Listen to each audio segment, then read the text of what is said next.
Bindu Upanishad, one of the many Upanishad that we have.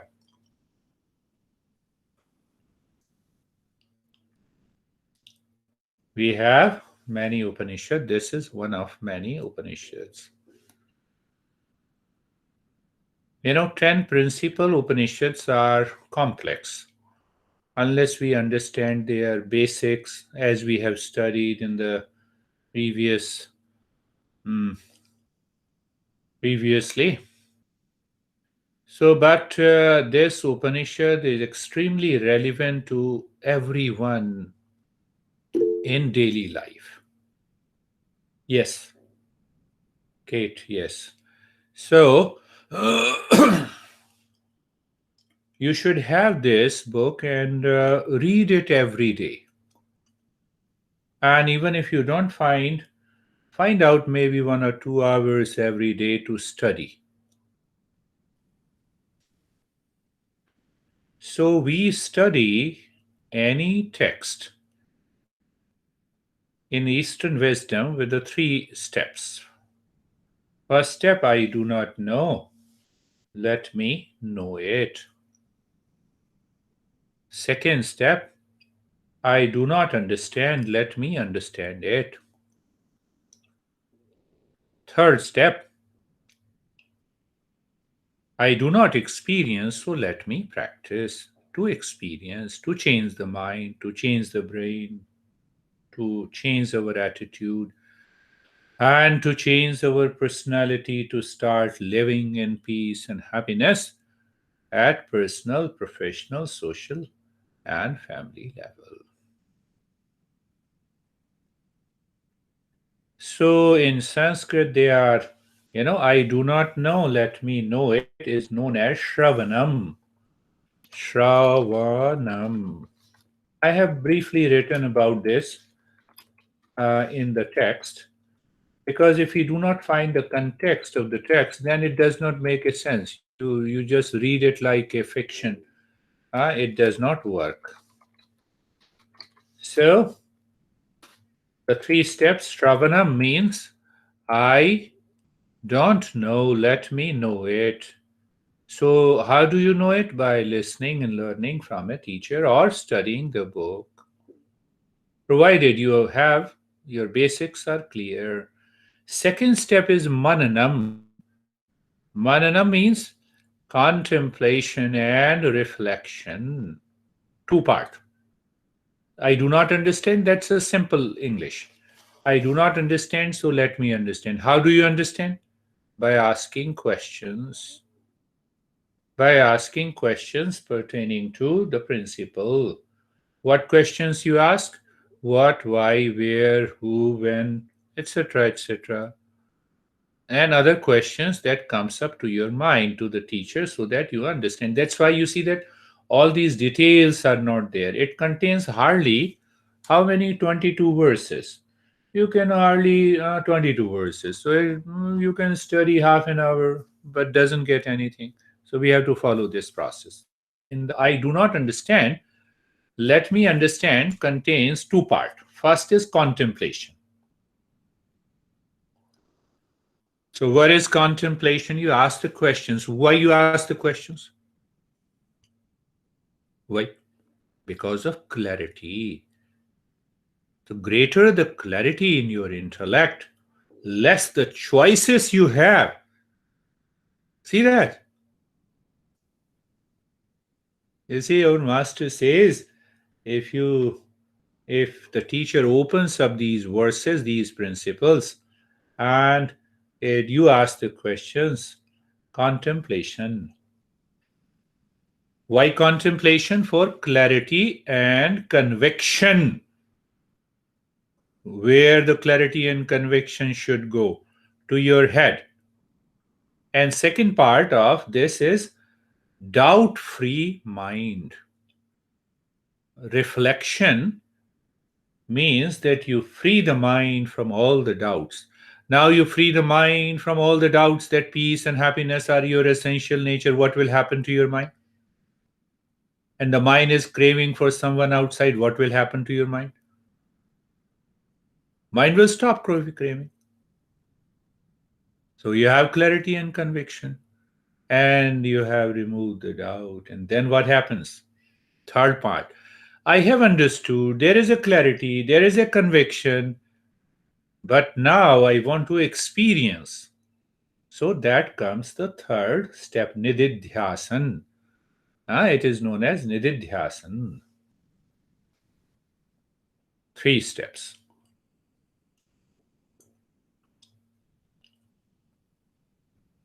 So all Upanishads are to be undertaken, or all complete books, including Yoga Sutra, Gita, any text of the Eastern wisdom has to be understood in the light of these three steps.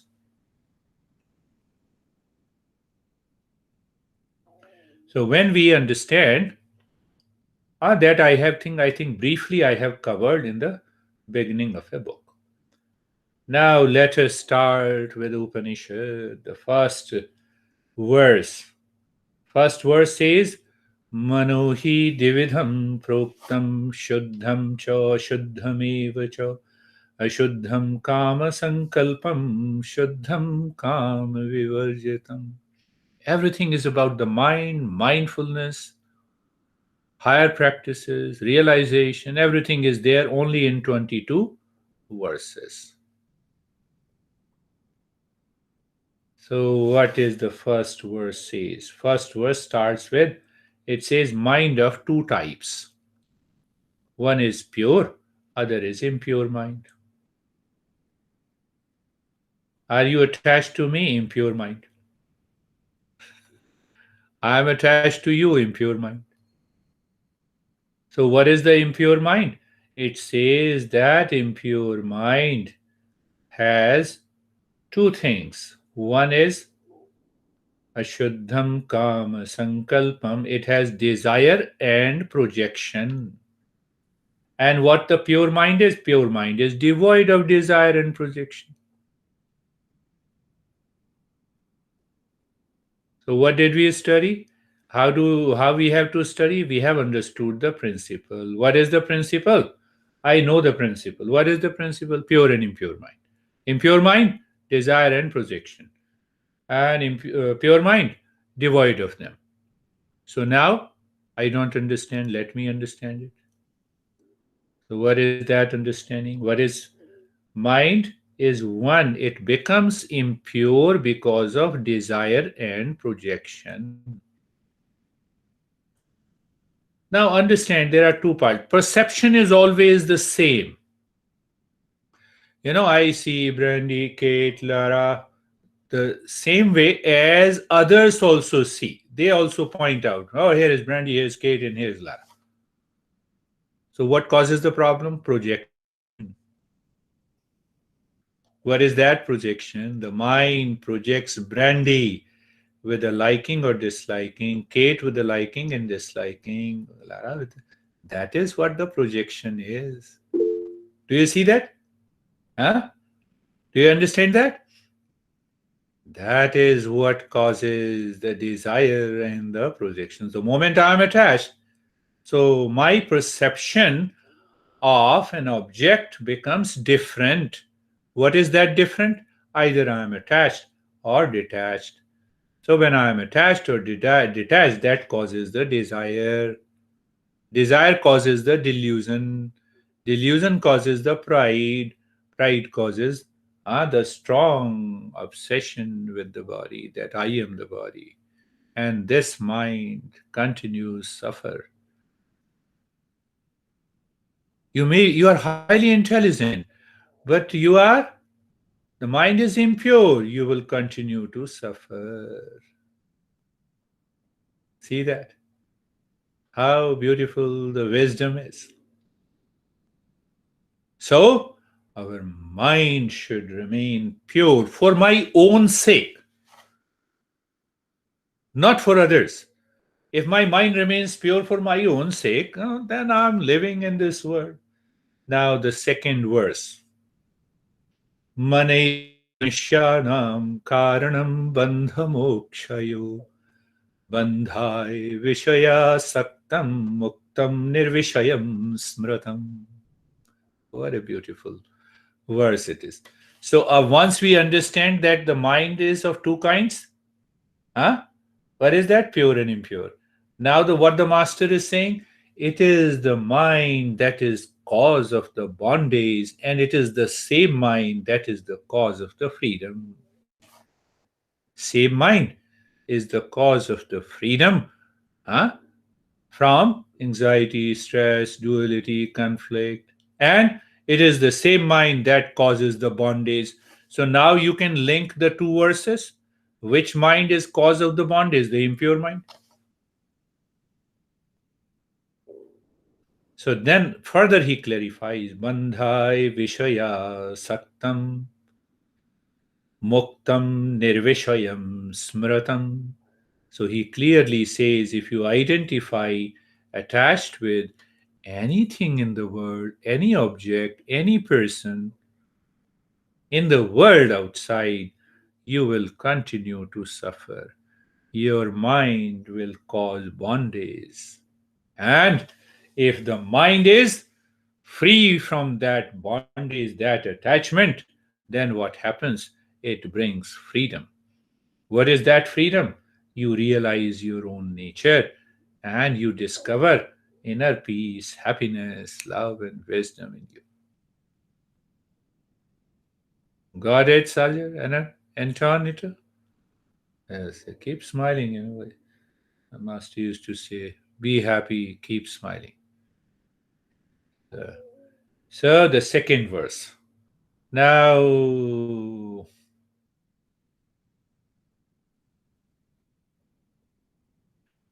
यतो निर्विषयास्य मनसो मुक्तिरिष्यति अतो निर्विषयं नित्यं मनः कार्यमोक्षोणाम्. So now, what is the understanding from the two verses?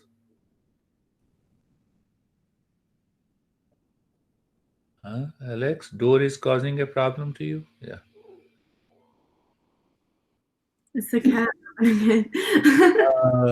Your cat. I didn't see the cat. I'll see.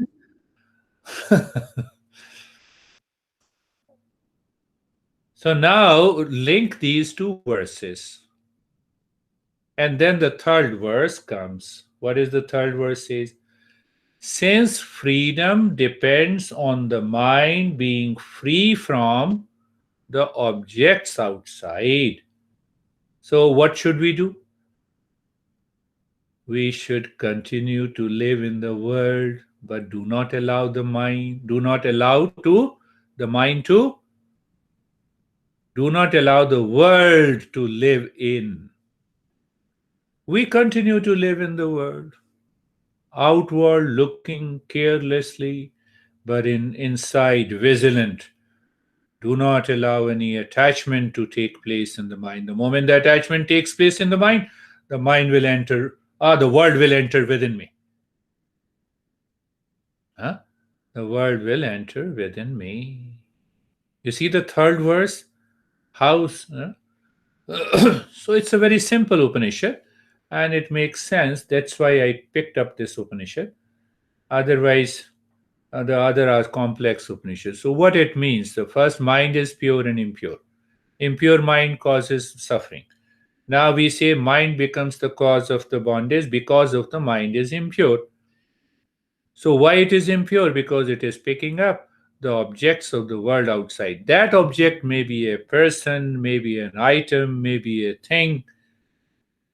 So what should I do? So I should make an effort continuously every day as we dust our house every day, maybe once a week. I know, Brandy. Here it's a different. My honey would dust every day, so we have a crazy attitude in the Indian attitude. We just keep it. So, so as we dust our house, so the mind should be kept free from desire and projection every day. So you see the three verses make sense. Three verses make sense. I'm going through or trying to We'll cover all and then we will return again. Now, the fourth verse says, when the mind is free from attachment to objects, being fully restrained in the heart and thus attains its own state, then the supreme goal is reached.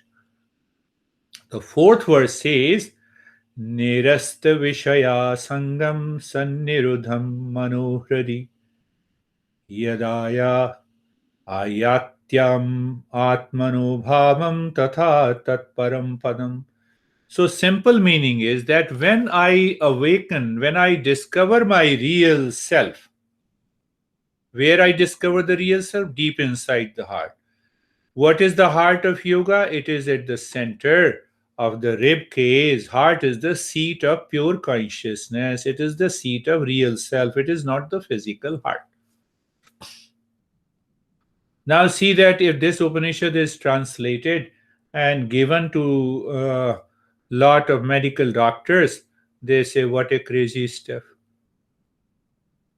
They will talk about their physical heart. We are talking of something else. We are talking of the heart that is the seat of pure consciousness. We are not talking of the physical heart. We are talking of the location of the real self. So now, can you easily link all the four verses?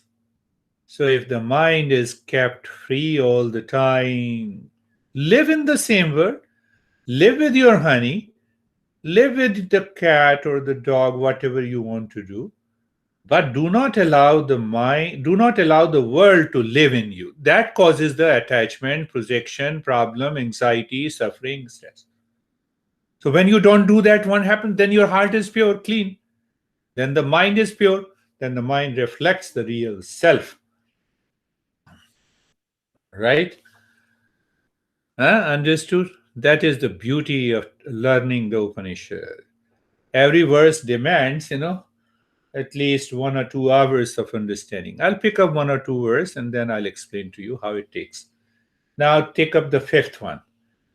Tavadev nirodhavyam yavad dhrari gatam chayam etad jnanam cha dhyanam cha shesho nyayan cha vistara. What a beautiful definition of the mindfulness. What it says? The mind should be restrained. Take it restrained to the extent that it resolves into the heart. This is the wisdom and meditation. All else is but mere logic. What it says? When the mind is impure, then it causes suffering. So, mind is the cause of the bondage and the suffering. Then, what should we do? We keep the mind from those thoughts causing the attachment and projection. Third, and the fourth one, now this mind is pure and it is entering into the heart. In the fifth verse, it says, now the mind is absorbed into the heart, means mind is dissolved into the real self, merged.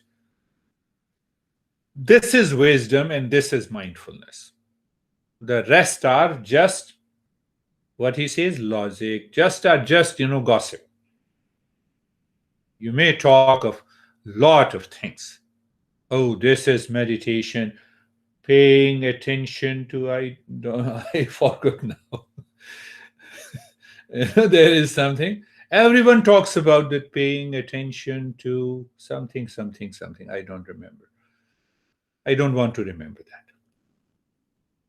Who defined that? Scientist. You work in your own field. Give us some liberty to explain you the principles. Give us some liberty. We belong to the tradition of yoga. No, no, no. I'm MD and MS. What I say, that is mindfulness.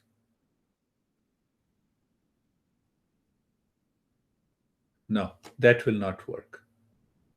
But it is working. Why it is working?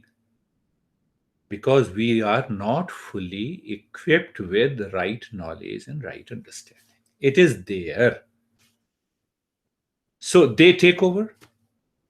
I have seen a lot of neuroscientists, they conduct retreat on mindfulness, change your brain. Some of them are in contact with me, so we exchange our emails. So anyhow, let us go to the sixth one. Sixth verse. Nev chintayam no chachintayam no chintayam chintameva cha pakshapatam vinirmuktam brahma. What it says? What it says. That is another understanding that is all discussed in detail in other Upanishads. So he says that real self cannot be conceived by the mind.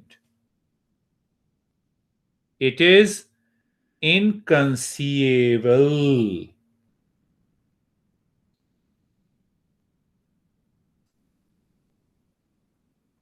So now see the one of the most beautiful understanding. I told you a couple of times. My master used to say, have you understood Upanishads? Have you practiced it? Realized it? Experienced it? If the answer to all the questions is yes, go burn all the Upanishads. Now the knowledge is present in you. What a bold statement. Can any scientist say? Do you understand law of gravitation? Yes. Go and burn the principle of go and burn the book of physics. No, no. Without concept, how can we work? Did you understand that point? Without concept, the science cannot exist. But the real self is beyond all the concepts. That is why it cannot be conceived. But still we can point out. Then why I'm talking about through the mind? Because I'm pointing. I'm only pointing. I'm pointing the way. The teachers in the Eastern wisdom or in yoga, they point the way to the reality because it cannot be conceived by the mind. What is conceived? Conception. What is conception? Concept is a product of knowledge. That is how mind understands a particular subject through the concept. So my master used to say, we keep these concepts as long as you do not understand. But once you have understood, you have experienced, throw all the concepts. Why? I am is beyond all the concept. Real self is beyond all the concepts.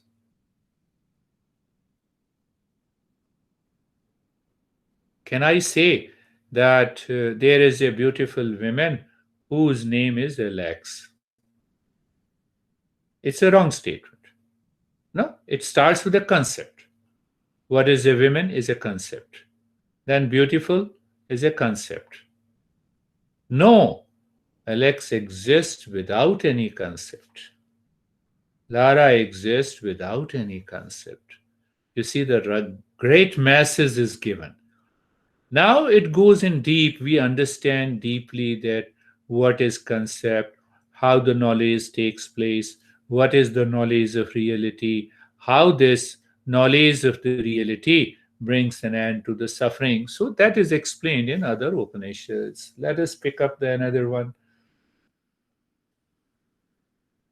Now he gives one method. He says, with the practice of sound, by meditation without sound, the existence cannot remain absence. There are two parts. So, first he says, with sound, one should practice meditation. I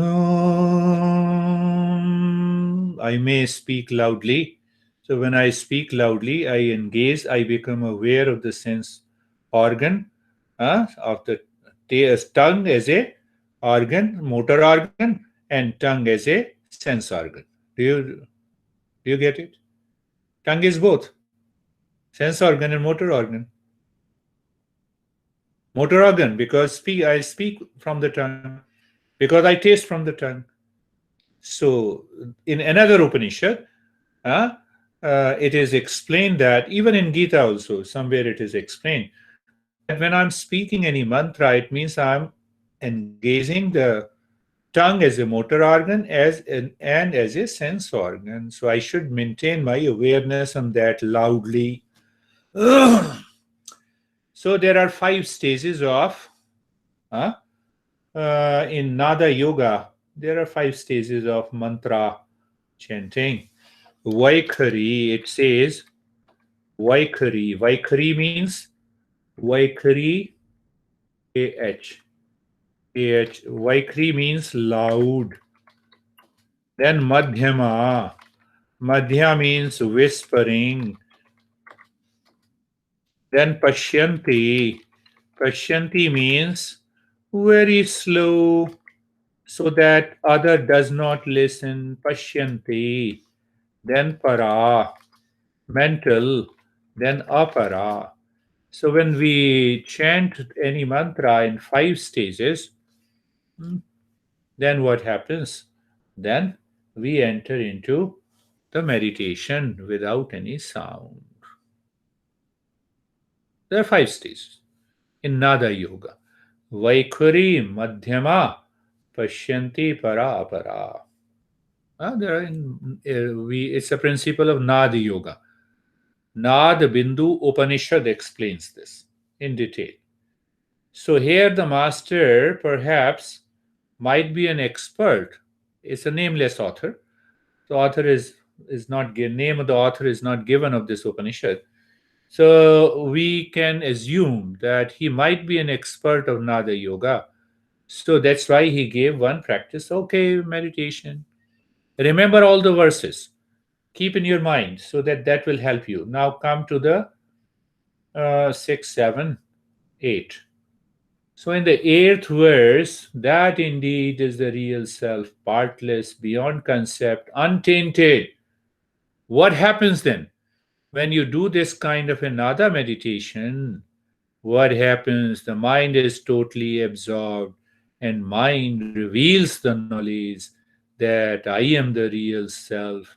Then he is stressing again beyond concept, beyond duality. Tadaiva nishkalam brahma nirvikalpam niranjanam, untainted, not tainted by any duality and division. You cannot say that real self is good and bad. The moment you add superlative degrees, it becomes tainted. So that real self is present in all of us. So through the meditation, we realize I am the Brahman here means Tada Brahma Miti Gyatam Brahma Sampadhate Dhruvam. That beyond the concepts means the mind is not working at all, and still I realize I know who I am. I am the peace. I am Satyoham. I am the truth. Bodhoham. I am pure awareness. I am peace.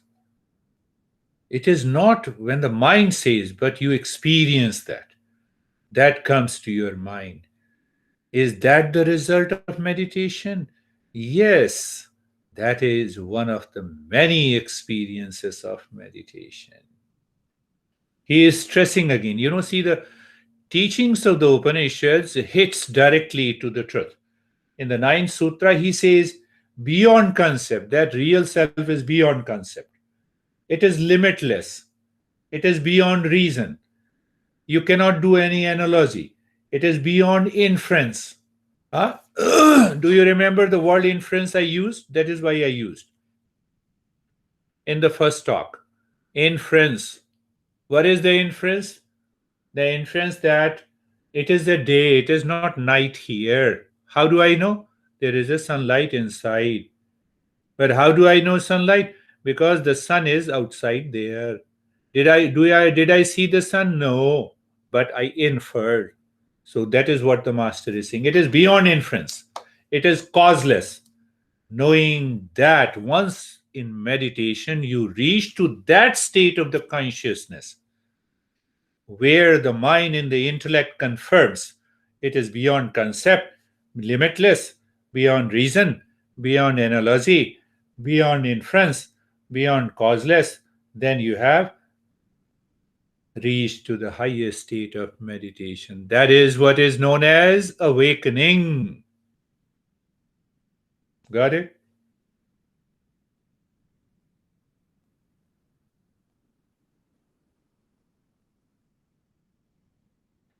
Na nirodho na chotpattirna baddho na cha sadhaka. What he says in the next.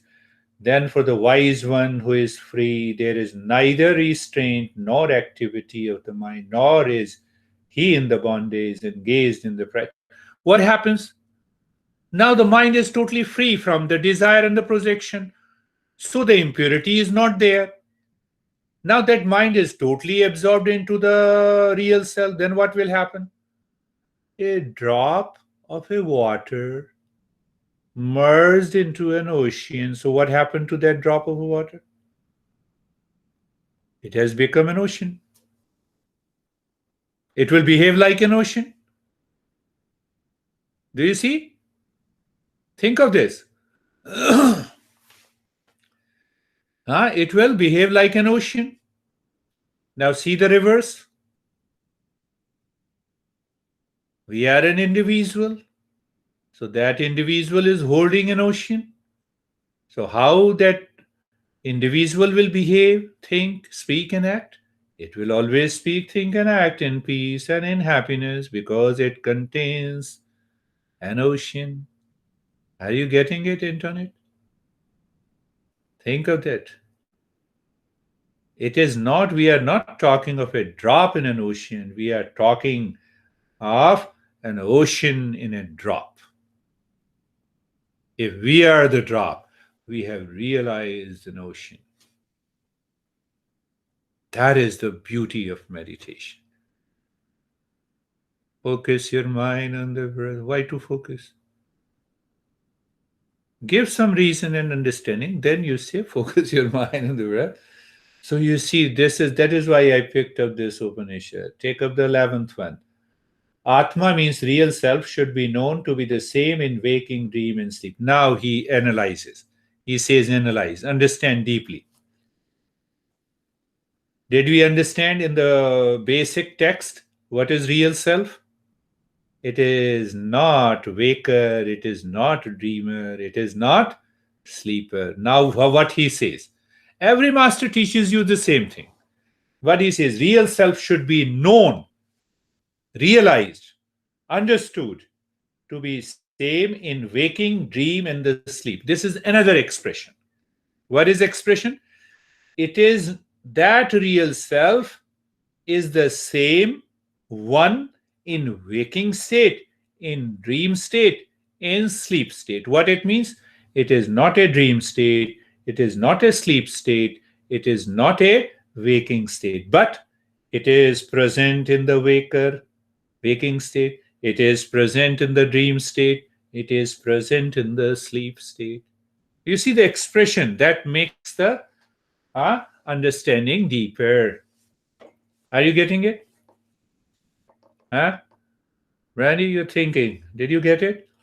In one expression, we say what we say. It is not dreaming. It is not sleep.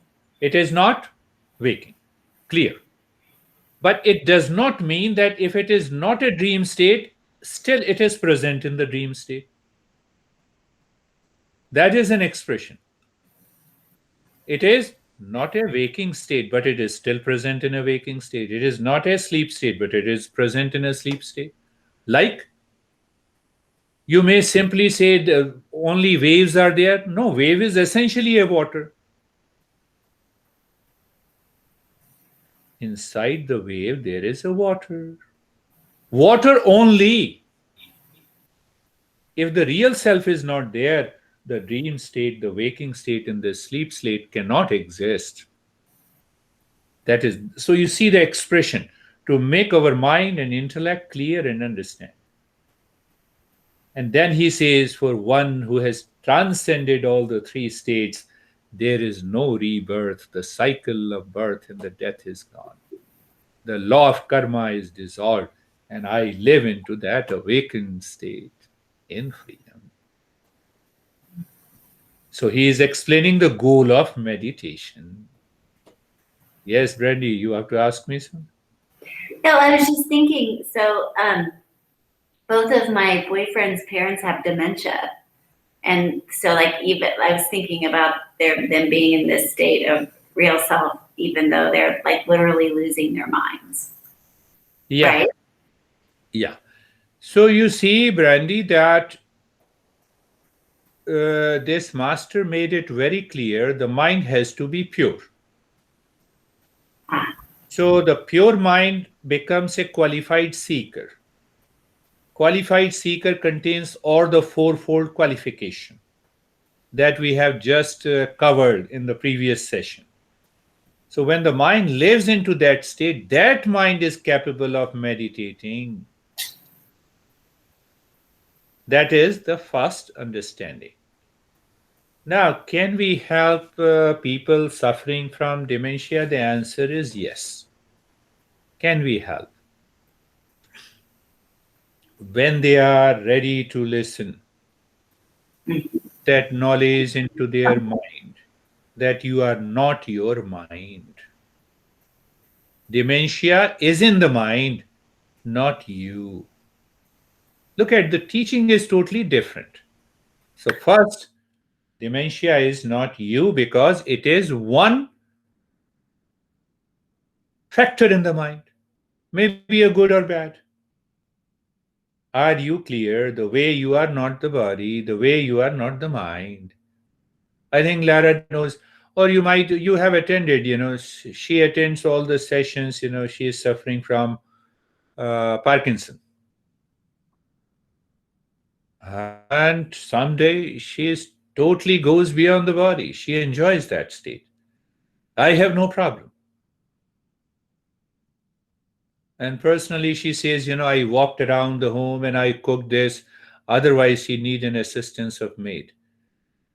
So that way we can have those people come to the 12th one. एकेव हि भूतात्मा भूते भूते व्यवस्थित एकधा बहुधा चैव दृश्यते जलचंद्रवत्. Now he gives an analogy to make us understand. The one essence of all is present in every being. Though one it appears as many, like the moon reflected in many pots of water. You have 50 pots of water in a full moon night. What happens? You can see the moon everywhere in all the 50 pots. So three, four, 8. We are 8 pots here. And that one real self is reflecting in 8 pots. Because of that reflection, we say Antoinette is different than Alex, Alex is different than Brandy, but it is the same moon is reflected in 8 parts. That is our realization. It's a higher realization in meditation. Do you see that? What a beautiful way. What a beautiful analogy. 50 pots full of water, full moon night. Do you fight that there are 50 moon, not one moon? No, no, no. There are 50 moon. Do you fight with it? But we fight here in the world. We don't live in harmony even with our near and dear ones, what to talk of strangers. A great masses by the mass. Do you see the analogy? That is what happens. It means that real self is only one, but it is reflected in billions of human beings. That is why they appear different, because parts are different. Essentially, we are not different. Maybe physically, mentally, you may be smarter than me, but essentially, deeper inside, we are one.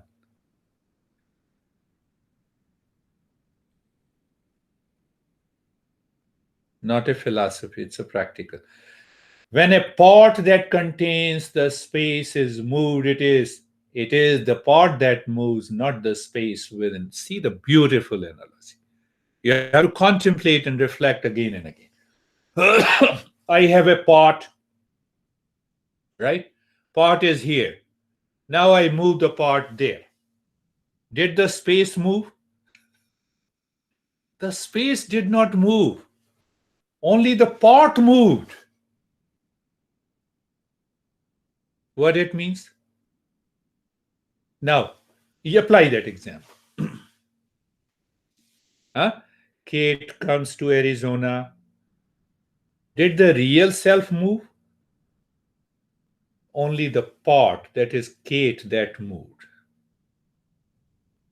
Not the real self that moved. Are you getting it? That is the example. That is what example he gives. The part is here, and that part has moved there now. So he is asking, did the space move in the pot? The space present in this pot move?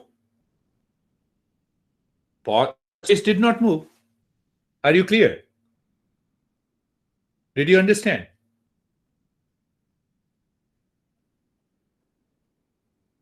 Same way, that real self never moves. What a beautiful way to present. That's why I chosen that. I always love this. More and more I read, I enjoy. So it means what? This is one part, that is one part, but real self in that part is one. It doesn't move, it does not change, it is all pervading. It is always in peace, happiness, love, and wisdom.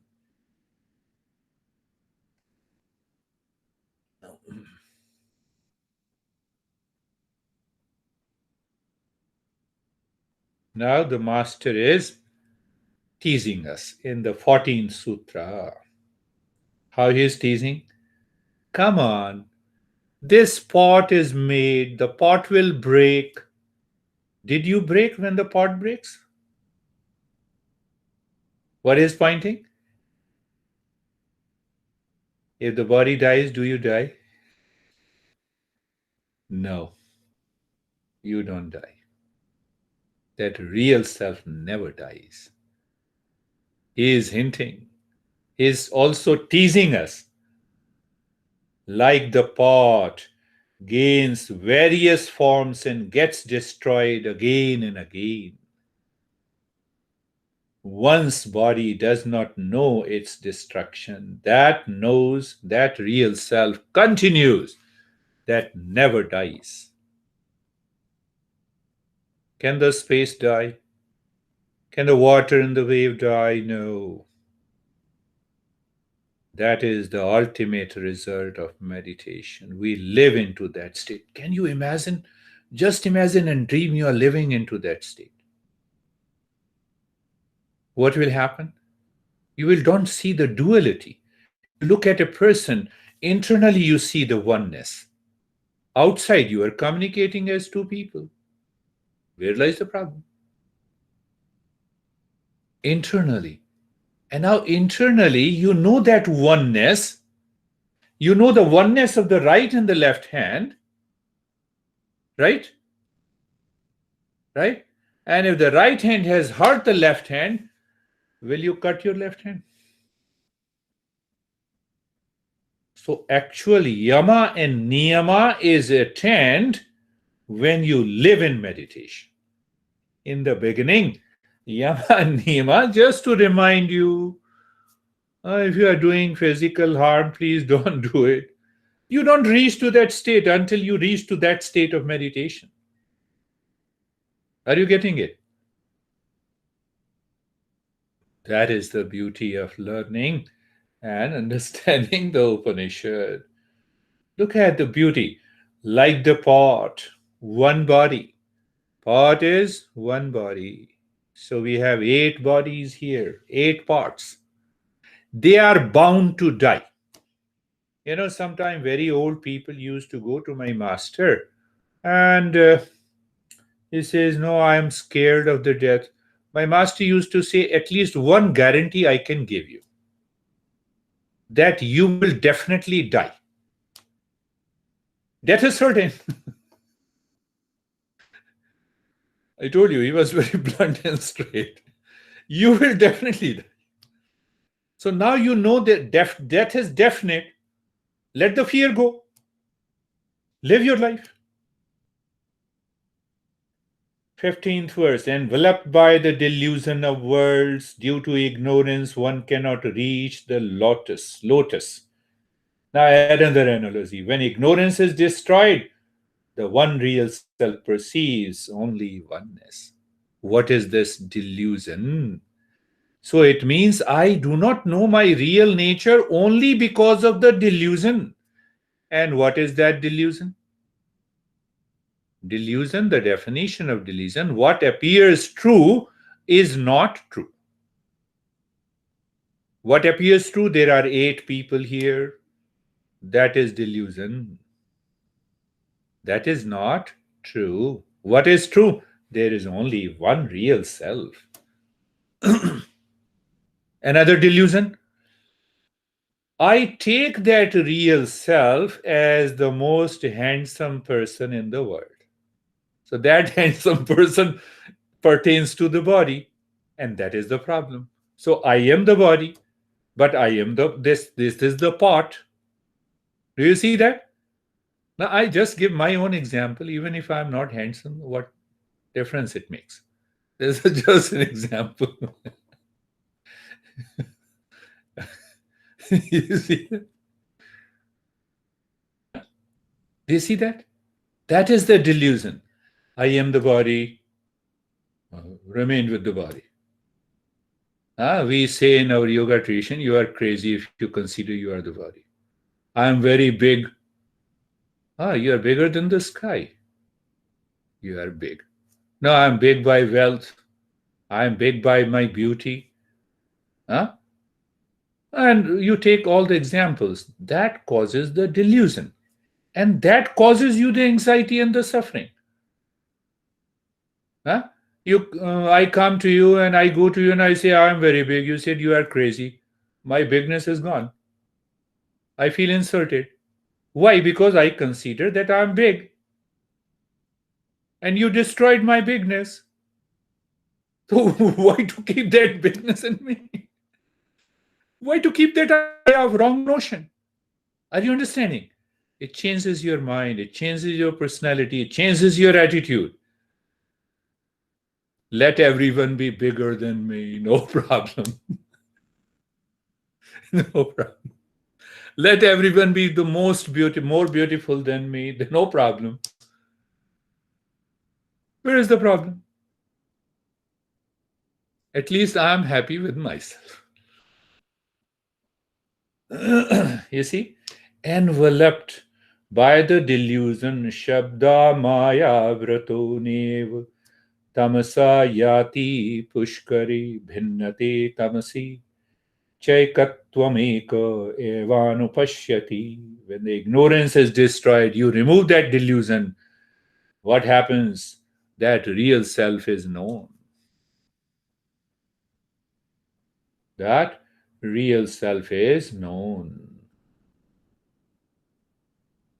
Okay, so now come to the 16th. Every verse minimum takes many hours of explanation with sub-principles. Once you are clear, your mind says, aha, if 50% of the job is already done before practice, and the rest 50% result comes by the practice. So we have to understand each and every word. Now understand the 16th one. Shabdaksharam param brahma tasmin chini yadcharam tadvidanaksharam dhyaye diksha antimatmanah. First, the syllable Om is meditated. He is giving another practice. Then when it has faded, the imperishable Brahman remains. A wise one should meditate on that imperishable if he desires the peace of the real self. So now he gives another practice of meditation. What should we do? Once we have understood, there is a clarity, there is a conviction that yes, real self is there, then we all are the pots. Pot can be broken, crushed, and still the real self is intact.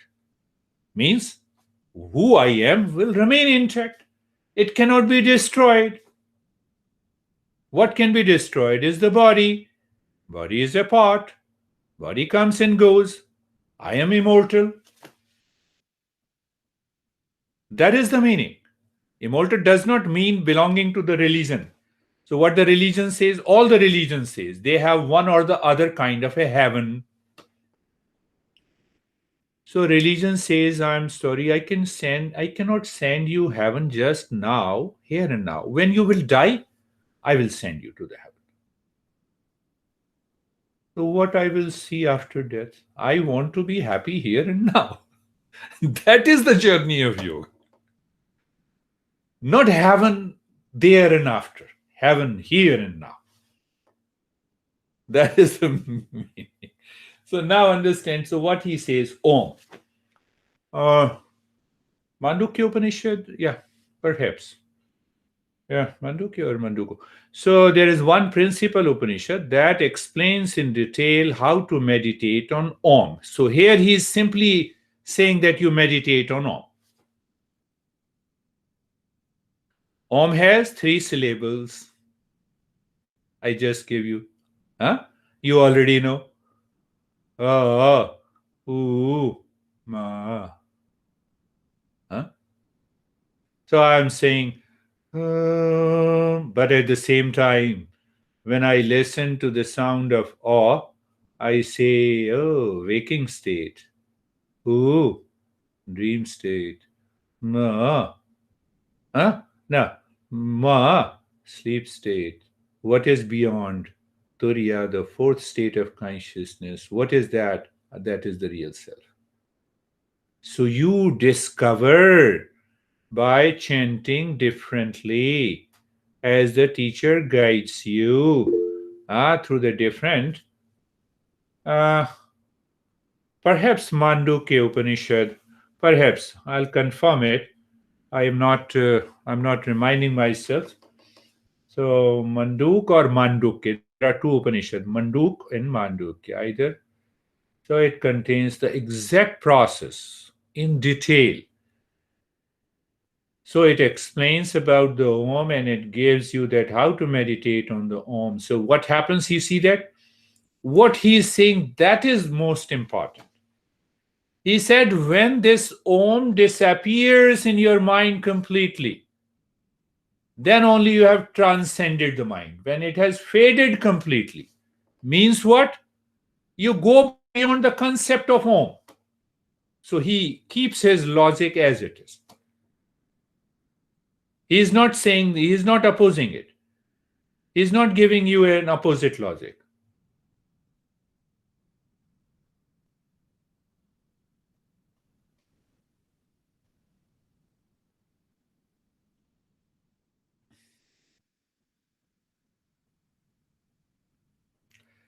Let us go to another next sutra, the number 17. So now he says, once you have understand there are 2 types of meditation. The Lara has attended that session on Mondays and Thursdays. Patanjali says sampragyat samadhi or sampragyat. So he is explaining the same thing in a different way. He says in higher, there are 2 types of higher meditation. One meditation is with an object, and other meditation is without an object. So without an object means one meditation is with the real self, and the lower meditation is with the Om. What? Lower meditation is with the Om as an object. Yes, object is present. Continue the practice. Om disappears. Then you realize the real self. That is higher meditation. So he gives the same hint. He gives the same idea what the Patanjali is explaining. 2 types of higher meditation, which is known as sampragyata or sampragyat meditation, perhaps in 17th or 18th sutra. Vitarka vichar ananda smita anugamat sampragyatah. So no. So you see that now if we want to understand this sutra, then we go to the Patanjali. Then we understand there are two types of higher meditation. Then we understand the meditation with an object. Then we understand meditation with an object are of four stages. See that. Vitarka vichara ananda smita anugamat sampragyat. And after we cross those four stages, then we enter into the fifth stage, that is known as objectless state of the mind. That is what Buddha says, mindfulness. And what we say, oh, we are more intelligent than Buddha. Close your eyes, focus on the breath, you are mindful. What Buddha took 6 years, we say we can do in just a free second.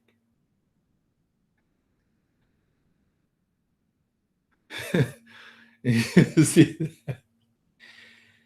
after studying this text, an intelligent person intent on gaining the knowledge and liberation should discard the scripture altogether, like the one who desires grain discards. Oh, I told you the same thing. That is what I told you before. My master used to say, throw away the books, burn all the books. You are into that state. You don't need anything. Can any scientist throw any book of physics and chemistry and medical science? Can doctor throw away the book of medicine? He or she will no longer remain the doctor. But if you throw all the books after realizing you are known as awakened, that is what the 18th verse says. Oh, it is here. I forgot completely. This verse is here. After studying the text, an intelligent person intent on gaining knowledge and liberation. What it means? I study the text of Eastern wisdom to study myself to discover my real nature. I study the medical text to become a doctor, to earn more and more, to squeeze the patients more and more. No, not squeezing. I'm just, joking. So I become, now you see that there is one point that is very important to be understood. What is that more important point? That the Eastern wisdom says with the fourfold qualification, you have to purify the mind. That is very important. You have to become a seeker. Then only you will succeed. In any other profession, you need not to follow these fourfold qualification. With any expertise in any trade outside,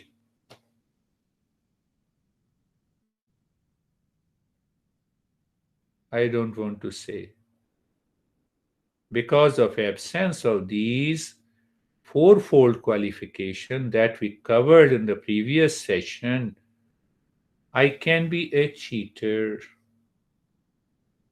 But here what we are doing, Eastern wisdom, is the study to study myself.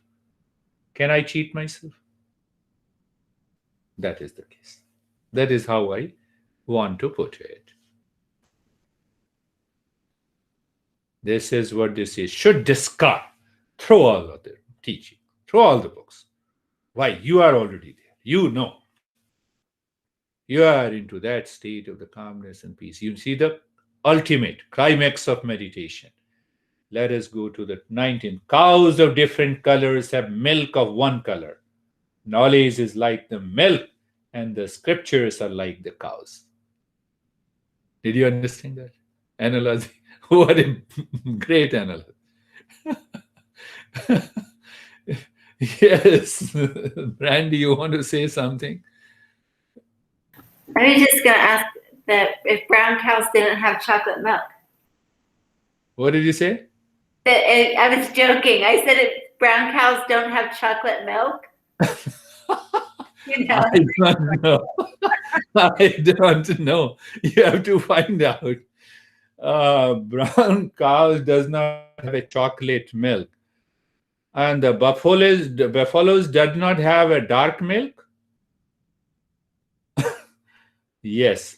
So the analogy is that cows may be of different colors, but they gave you only one milk, so that you have 3,000 texts. You see that? That's how what I have been repeating. They gave you the same message. Knowledge of the reality is same. It is like one milk. So why you cannot study all the 3,000 texts? You don't have a time, and you do not know which text to study. You do not know your own temperament. Even if you know your temperament, you don't know which text is suitable for you.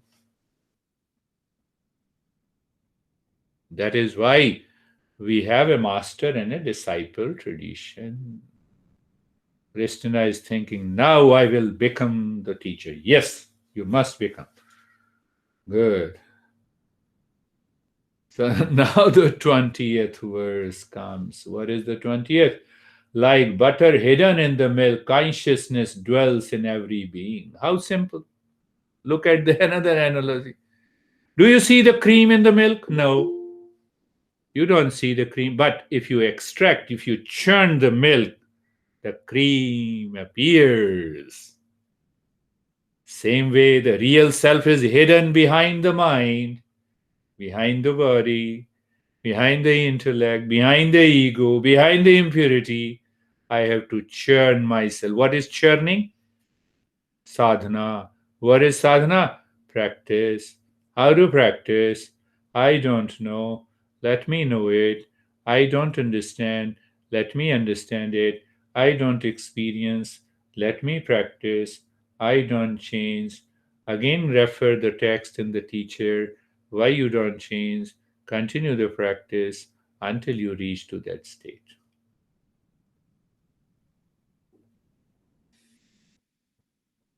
I don't see the real self, no doubt. It's 100% because it is the mind and the sense organ cannot see the real self. But I have to understand why, how, where. And then I realize I have to do the practice. I have to reach to the state. Now, the 21st verse, grasping the rope of knowledge, one should bring out the Brahman like fire. I am that partless, unchanging, silent real self. Thus it should be remembered. Gyan netrim samadayam, grasping the rope of knowledge, one should bring out Brahman like, churning a stick to make. In ancient days, it is written 3,000 years ago. So you strike two stone and that causes the fire. The fire is hidden inside. That is why the fire appears. Same way, churn inside, strike the right thing with the right thing. What is that? Practice, gaining the knowledge, practicing, gaining the knowledge, understanding it, regular practice. What will happen? That fire of the real self appears in you. What is that real self? It is pure consciousness.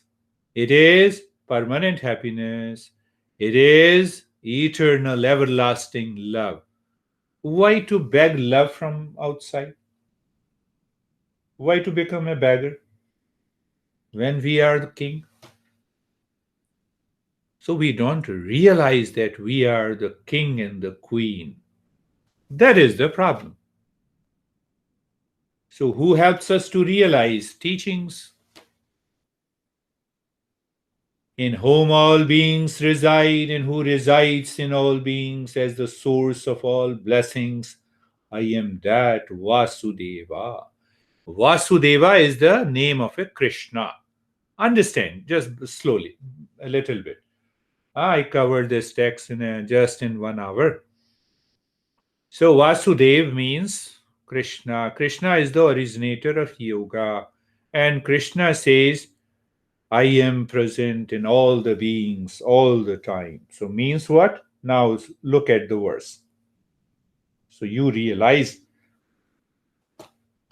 Alex may be different, but I am dwelling within Alex as the same real self. And the same real self dwelling in Alex is also dwelling in here, dwelling in Kate and Lara, in every being. Ultimate realization.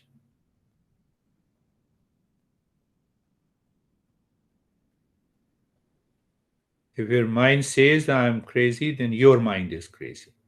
Then you do not learn yoga, then you do not understand yoga. But if you say, oh, let me see whether it is possible or not, then you become a seeker, then you practice, and then you follow the path. All the 22 verses we covered in 1 hour. My master covered these 22 verses in 1 year. 3 days a week, 5 hours per day. You cover almost every aspect of it. No doubt is left. You see, no doubt is. So there is a clarity. So every time you wake up, mind says, I am suffering, and the mind reveals that knowledge. How dare you say that? I am the peace. Come on. What happened? More the knowledge you get, more the clarity you have, less the doubt and less the choice you have. That is the process. That is the process of the first 2 steps. I do not know, let me know it. I do not understand, let me understand it. So you see, that is why these texts are more or less interrelated, interconnected. Huh? So 22 verses, the entire journey of self-discovery is done. You all are awakened now.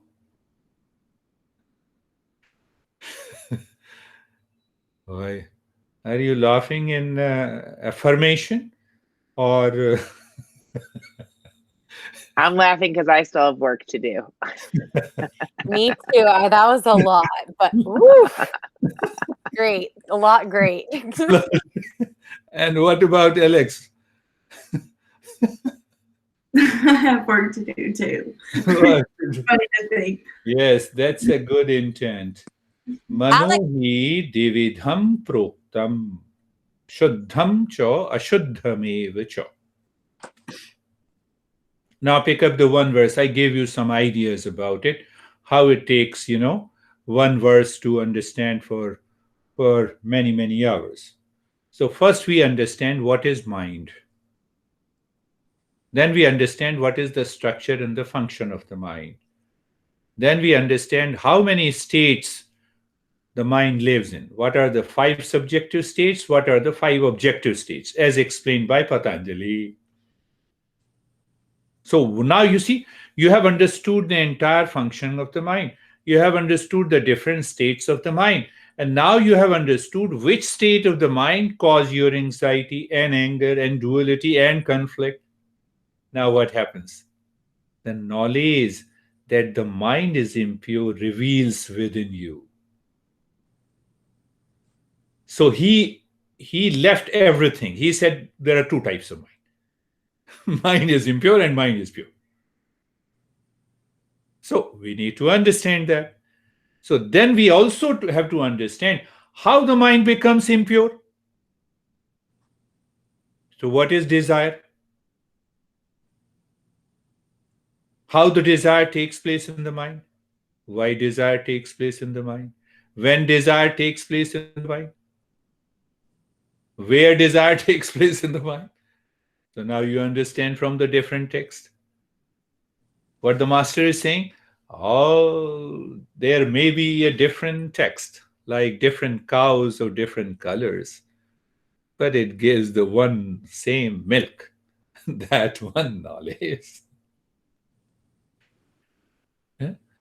And the same teacher. If the teacher is crazy, what happens? If you are dedicated seeker, you are awakened. Teacher remains crazy. Because if the teacher is teaching based on the principles of Eastern wisdom, seeker gets awakened. There are a couple of examples like this in ancient times. In the Hatha Yoga tradition, Matsyendranath and Gorakshnath. So I'll tell you later. So Manohi Devidham Proktam Shuddham Cho Ashuddham Ev Cho. So then we understand what exactly is the purity of the mind. Where is that? What do you mean by purity of the mind? So purity of the mind means no mixture. If I add pure milk in pure water, is it impure or pure? Ew. Eh. It is impure. There are two things mixed up. Even if the milk is pure, and even if the water is pure. See the analogy, see the examples our masters give. It doesn't happen the pure husband and pure wife gives a pure child. That is not the case here. Pure mind. So when the mind lives in its natural state, that is pure mind. So what is that natural state? You go on asking the questions and you find the answers. Uttama Sehja Vrati, I remember. Madhyama Dhyan Dharana Adhamau Shastrena Chinta Cha Tirtha Tandham. This mind by default lives in Sato Guna. And living in Sato Guna means the mind by default lives in pure knowledge and happiness.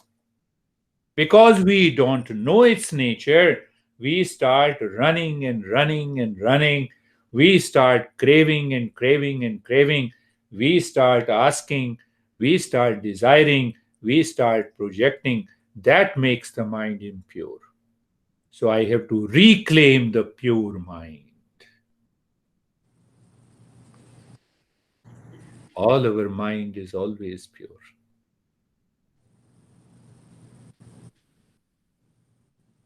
So when you love your cat, ask yourself whether the mind is pure or impure. The cat's Buddha.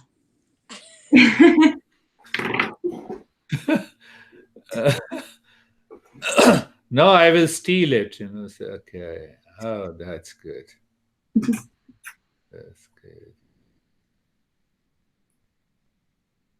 Even we also start saying, how beautiful, how cute, I love so much.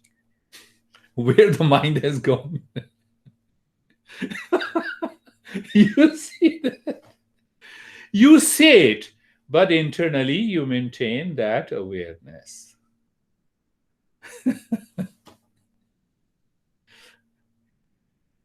So you see that? So these aspects have to be covered in the first verse. Ashuddham kama sankalpam. And this master has summarized, compressed.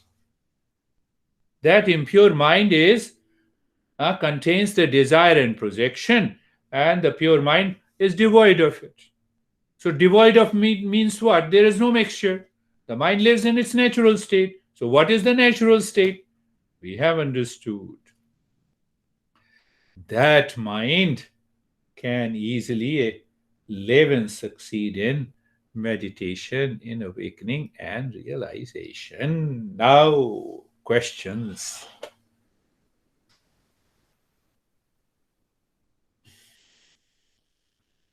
My master will laugh at me if I say, oh, I have covered one Upanishad, 20 verses in 1 hour. I'll say, okay, then If you are greater than me. You Girish, might- could Yeah. we do just a really, if no one has questions, could we do it? People can keep their mics off, but could we do a call and response of the 22 verses if no one has questions in the next 15 minutes?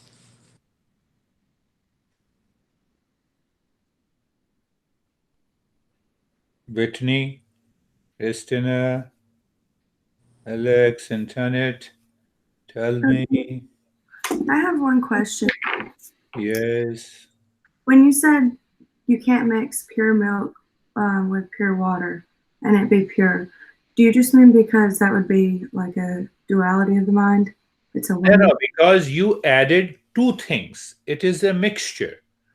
Even if the water is pure and even if the milk is pure, but they are mixed. And that mixture makes it pure, impure. Now, yes, you have opened that. That's a good question. What do you mean by pure? When any object in substance remains with itself as it is, that is the meaning of purity. So now the milk does not remain with the milk itself. That is why it has become impure. Even if we have added what we have added, we have added a pure, distilled, whatever you say, distilled mineral water. That does not make any sense here. Do you see that? Did you understand that? So now we should start looking for objects and a person. Now see, for example, don't you understand? I am your wife. Why you did like this? Did you mix up or are you still pure? Ask yourself. There lies the problem. The problem does not lie whether other is right or wrong. I started with a mixture. I am a woman. I have become wife. Wife is one thing, women is other. So we go very deep into it. And the more you understand, then what you see, am I a girl first or a wife first? Tell me. Which one is first? Women is first. I am is Yes, first. I am. I am is first. So I become wife. That created a mixture. Then I fight with my husband. You don't fight with me, you fight with your husband. See that? So impurity because of the impurity. That is the impurity in the mind. Look at it. See the understanding. So if you apply that sense of purity and the impurity in day-to-day life, you say, where is the problem? There is no problem at all in my life. There is no problem. And when there is no problem, the natural state of the mind reveals itself with that wisdom, with that joy. Then what happens? The body is complaining you are in extreme pain. But the mind says, okay, let me take care. What is the best option? But I'm not going to suffer because of you, body. You are different from me. You are not me. What happens when you are not the body? You are not the world also outside. That's another principle. The moment you know that you are not the body, you no longer remain, the world is not also there. And when the world is not there, the ignorance is gone when you live into that meditative state all the time. Don't be so serious, Brandy.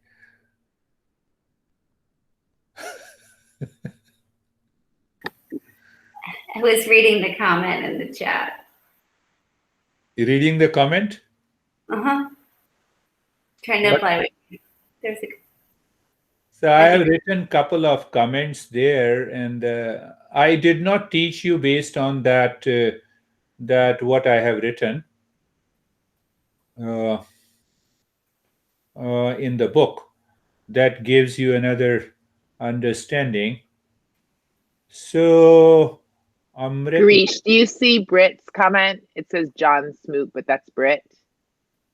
Britt, what did you say? So she questioned, Britt, I hope I can ask this out loud, but she's asking, so from what I understood, the title wife would be delusion, which would be impure. I'm struggling with grasping the idea of two That things can smooth be means pure combining. Who is she or he? It's Brit. She's using somebody else's computer. She's using her boyfriend's computer. Yes, that is, if you understand on the surface, you will cause lot of problems in your life. But if you go and understand deeply, then you know it is. So I am before my honey. Then what is my role? I become husband and I play my role of a husband. This is one thing to understand first. So when I live in the material world, I have many roles to play. So I play my role well. Now I come to your question. So, from what I understood, what you understood, Brittany, that the title wife would be a delusion, which would be impure. Did I say delusion is impure? Understand that point. I think I am struggling grasping the idea of two things that can be pure combining.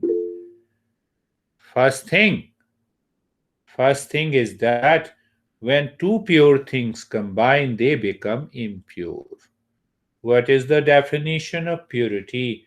That a substance or an object or a person is with himself and herself. If the watch remains the watch, if the object remains an object, that is what is the understanding of purity. First thing, understood. Now, tell me, you remain pure as a. Take an example of a woman as a beautiful girl or a woman. Now that woman becomes wife, right?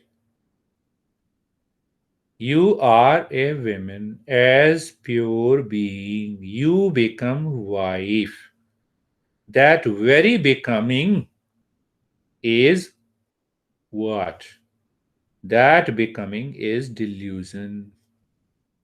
Now ask yourself what I have to do with the wife. So, wife is a label. In relationship, I am a yoga seeker. What should I do? I play my role as a wife when that role comes to me. It's not a question of purity and impurity here. You see that the moment I started speaking, my role is to become a teacher. And once after 10-15 minutes, that role is gone. I am with myself. Finished. Role comes, role goes.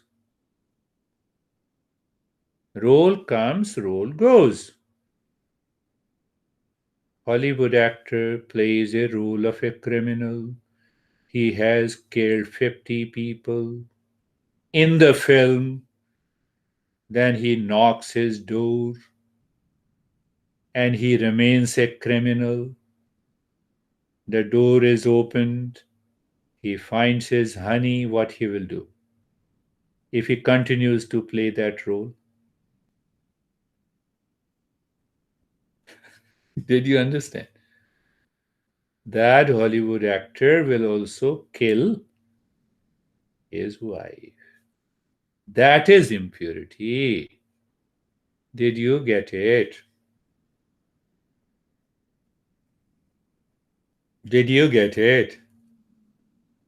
So, do you play a role of a student when you are with me as an ideal, dedicated, committed student? That is your role. When you start teaching me, you become a teacher, I become a student. So these roles, when we become something, they constantly change, they appear. But that keeps my mind pure. I play my role as a husband, finished. I play my role as a teacher, done. Finished. I will forget it. Why should I remember? What is the use of that remembering? If I remember, I am causing impurity.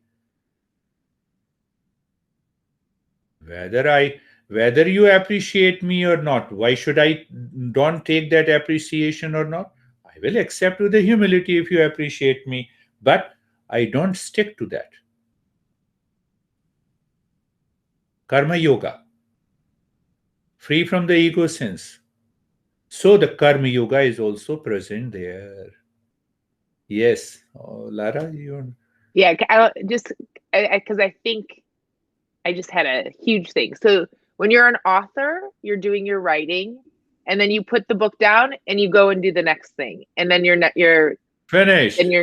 then you're Yeah. finished, and then you do your next role, like you're Yeah. going to teach, or then maybe you're going to do counseling, or maybe you're going to do just relax and just be, and you're still you, Be but you the have the best next role. Hollywood actor in your social, personal, professional life. So when I say you become a best Hollywood actor, does not mean that you are making fun of others. Internally, you are focused on the work. You give the best to your husband, you give the best to your wife, you give the best to your student. Huh? That is the main thing that I'm saying. I'm not saying, oh, I have to play my role as a wife. It's very fun. Well, No, and that's when you're don't go present. for that fun. But that's being present when you're doing the Did action. you understand that? What did you say? That's when you're present doing the action. So you're completely present doing that action. You're not Really thinking about the other thing. present. Yes, when you are And then completely present during the action. But that will come only when you qualify to become a seeker. You see that? The first session that we did. You are now a qualified seeker. You have started the journey, and then you see life finds the new. You find that you are living totally in a different world. In the same situation, the condition outside is the same. But internally, your expansion of the consciousness is so much that it embraces even the tension and the anxiety and the problems of others. That is the beauty of the tradition of this Eastern wisdom.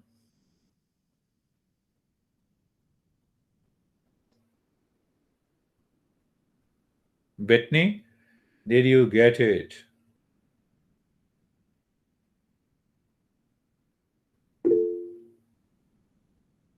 Ha ha hum. She says ha ha hum. I did not understand. Ha ha hum. Very good. So see that is the point is here. It does not mean that you leave